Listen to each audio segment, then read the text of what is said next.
Bonjour et bienvenue à cette première vidéo sur le calcul littéral. Aujourd'hui, nous allons nous intéresser aux notions de somme et de produit en calcul littéral, ainsi qu'à la notion de réduction d'une somme ou d'un produit. Pour cela, on va simplement définir tous ces termes et illustrer ces définitions à l'aide d'exemples. Commençons par la notion de somme.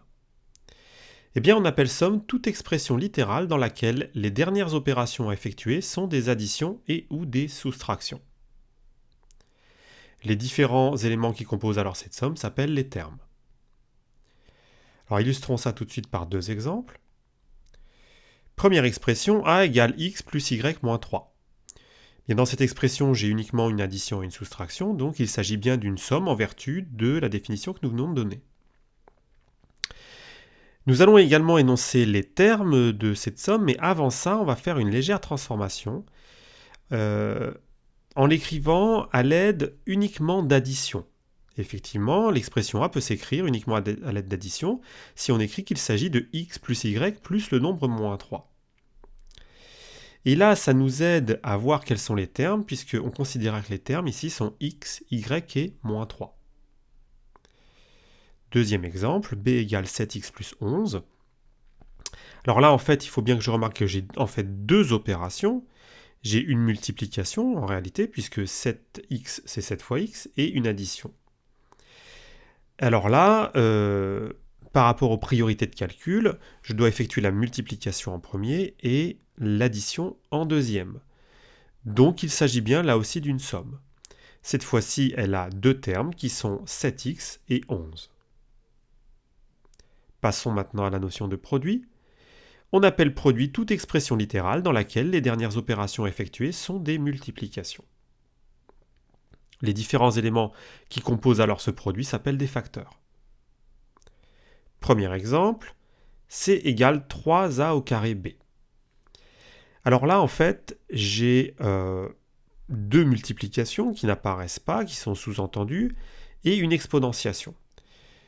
Là encore, en vertu des priorités de calcul, je fais d'abord le carré et en dernier les deux multiplications. Donc il s'agit bien d'un produit. Et ici, les facteurs, eh bien, ce sont le nombre 3, l'expression a carré et l'expression b. Autre exemple, d égale x facteur de x plus 8. Ici, j'ai également deux opérations, une multiplication et une addition. Sauf que cette fois-ci, à cause des parenthèses, je vais devoir faire l'addition en premier et la multiplication en dernier. Donc il s'agit bien, encore une fois, d'un produit.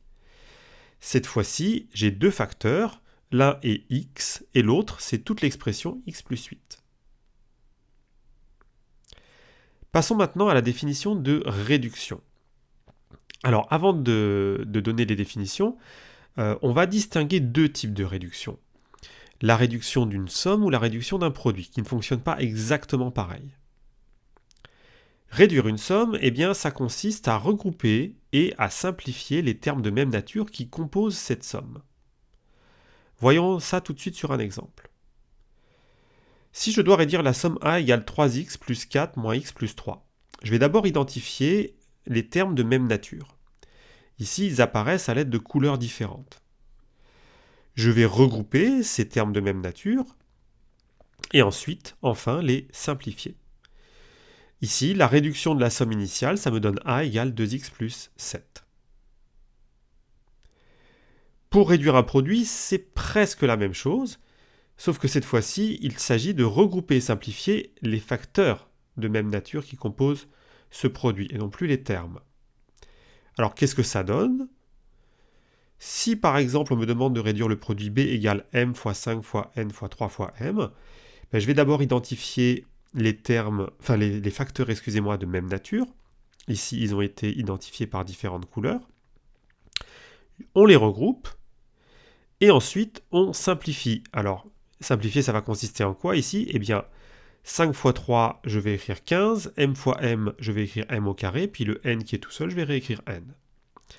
Alors, à noter que dans l'écriture finale du produit que l'on réduit, chaque variable doit apparaître une unique fois, affectée d'un éventuel exposant.